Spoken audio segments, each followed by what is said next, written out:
Right, hello YouTube, Douglas Simpson here once more for the second in this series that's acting as both a bit of a devlog for the game I'm working on, which is this game here, Baron Khalil, the Five Island Quest. It's also acting as a bit of a devlog just as for my own sake, for keeping track of where I'm at, and a bit of an insight hopefully into my process of how I would go about developing games. Just a heads up though, I had my second COVID vaccination jab yesterday and I'm not really feeling 100%. Flu symptoms are pretty common, so if I sound like I'm stuffed up or just generally not 100% with it, that's why. I'm sure it will pass pretty quickly, but for the moment I'm just kind of trying to pass through it. So what's been done since last time? Well, there's a few things. First of all is about roughly 1 2/3 sort of new areas. By areas I mean like the whole area, everything in it. NPCs, events, fighting, all that kind of thing. Sub areas. The first of which is this area that I've got on screen now. This is the city of Tober. This is the second major city that the party visits on their journey around the island. It's this kind of relaxed seaside city. The party both need to get a hold of the leadership here to gain their support, which is what they're trying to do with all the major cities on the island, and also to visit the smith for something, but the smith itself, as it turns out, is not running. He's run out of charcoal for his forge, and his new shipments are still missing, which they have been for a while. So the party has to go and rectify this and find out why they've been left, why there's no one there. Which leads on to the next area I'm currently working on, which is the Tober Forest. The forest is basically meant to be a little bit of a maze, with some mushroom-themed enemies, which I'll quickly pull up the sprites for. These enemies are quite literally based on some actual mushroom sprites. The idea is that these guys will assist some of the various other enemies that live in the forest, such as some of the areas from the hill, some of the enemies from the hill area, wolves, vipers, rats, and a handful of new enemies like bandits, although I've only got one of them written up so far. The main idea of the mushroom enemies was that while they don't attack themselves, they shed spores everywhere that inflict a lot of wide-ranging status effects, meaning that they're not so much a problem on their own, but they will allow the other ones to become more of a problem. Still, that isn't the only thing I've been doing at the moment to make progress this week. I've also been working on, although they're a little bit small on this recording, some of the various icons for the weaponry. This bottom sort of 5 rows here are the ones I've made, alongside editing some of the existing ones for armor, which is these rows here, and also making the actual stats up for these weapons and pieces of armor, and also the sprites for some of the various items and potions, which again are these sort of bottom 2 rows. Alongside this, I've also had to work out some new abilities for the party members, as they obviously level up naturally as you progress through the game, and create any other little bits and pieces like animations needed for that. Now, to get onto one thing that I sort of vaguely mentioned in the previous video, but didn't really say too much about, it's probably fairly obvious that the game is nearly entirely in black and white, aside from the menus and the battle packs in battle, but the enemies still in black and white. Now, part of this is because you don't often see a game looking like this. I haven't really seen that many that try to look like this, so it should be a little bit of a standout, at least on the visuals. Part of it is also to help important things stand out. For example, I think the mansion is a good idea. Good example, rather. Interactable, optional bits, the optional dialogue, or perhaps in areas where you have to look for something, are marked with these little blue flames. That helps them stand out a lot more, since they're one of the only few coloured bits. And also, with the players, the characters are not only the only ones to have faces, but they're also the only ones that have extra colour in their sprites. So, for example, this tiny little sprite of Vagel here, it's not showing up too well, because again, a bit tiny in the preview, but she's got a red eye, in fact. The character sprites.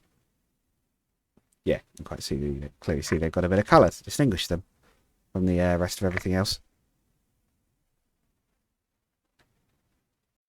The other main reasoning for the black and white coloration is partly for asset, both creation and unification. My art style is not stellar.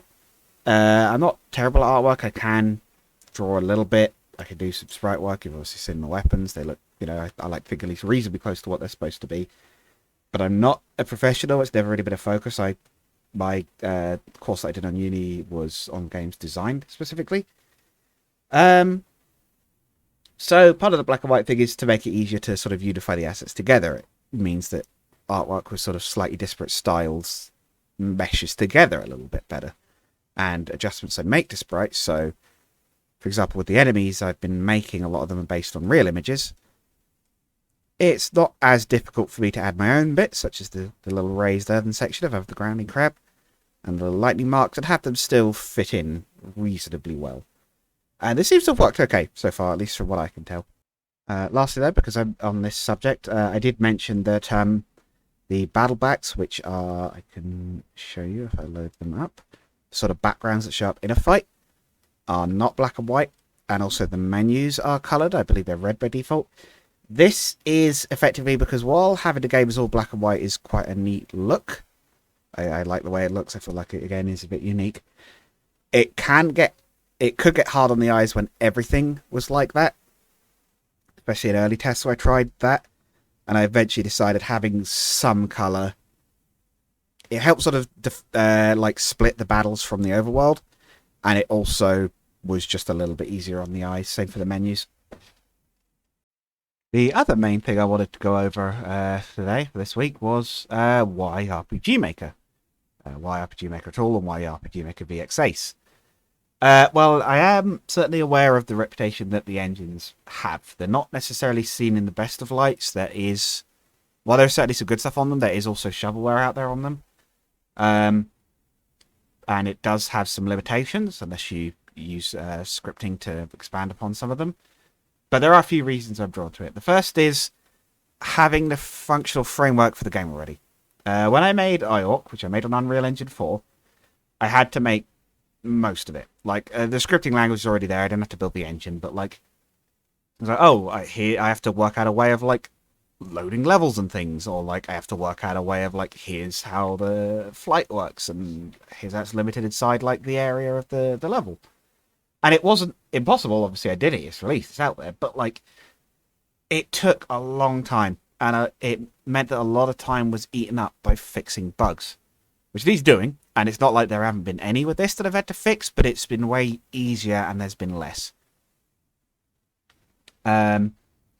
Additionally, I've been using, I believe, a woman called yaaaaay's scripts to add additional functionality to the engine that allows me to do a lot of things that you can't by default. I think it's the basic engine script that she's done anyway, that all the others rely on, also fixes a bunch of RPG Maker's bugs. So at this point, it seems to be pretty stable, and it's been quite the time sink. It's also helpful for scope.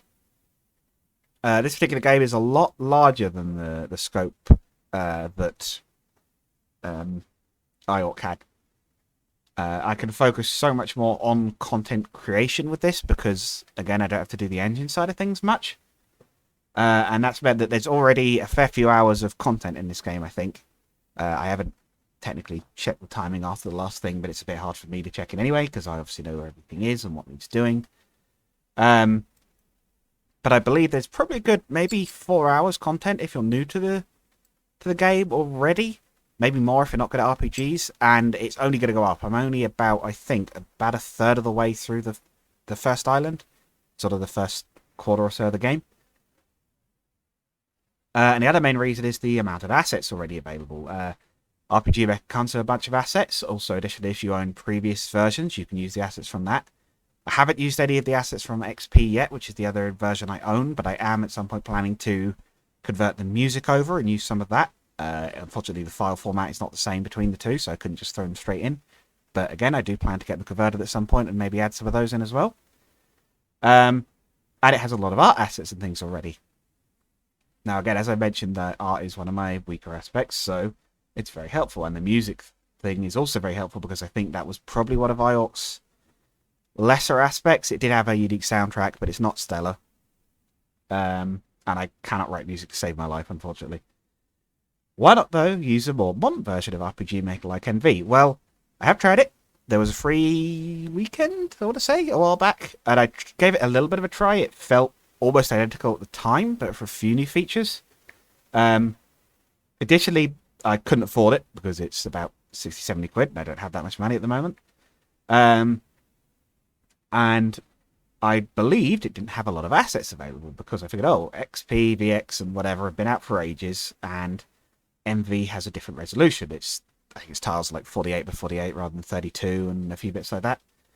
So I figured, oh, there won't be that much available for it. It'll be easier to find assets that I can use commercially because there's plenty of nice people out there who put their assets out for commercial use.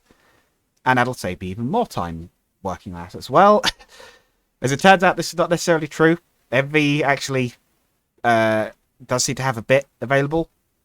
And a lot of the old VX assets that used to be out there were on image sharing websites that have gone down. So even though the forum posts are still up, a lot of the images are unavailable, or they're marked with watermarks that weren't there originally, so you can't use them.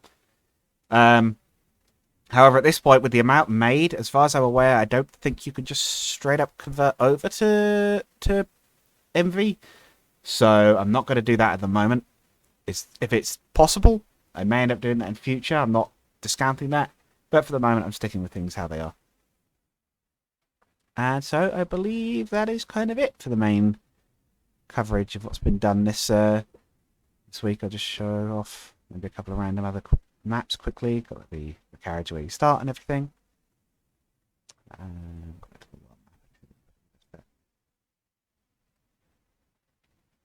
So next week I'll be going into the combat system a bit more in depth, since fighting is going to be a pretty core part of the game. There's already a lot of options in combat and equipment and everything. YouTube is, of course, pretty merciless to those who don't get engagement on their videos, so feel free, if you're feeling kind, to leave any likes or comments in the, comments. If you've got any good ideas for the game, absolutely go ahead and suggest them. I will read them. I might even make it in, if they're good. And lastly, if you want to keep up to date with either these devlogs or the game reviews I'm also doing, subscribe and hit the bell, of course. And lastly, if you'd like to check out my other game, my 2D action game known as yaaaaay that I've already made, that being the essentially space debris equivalent of the emergency services, check it out in the description. And that is it. I will see you all next week.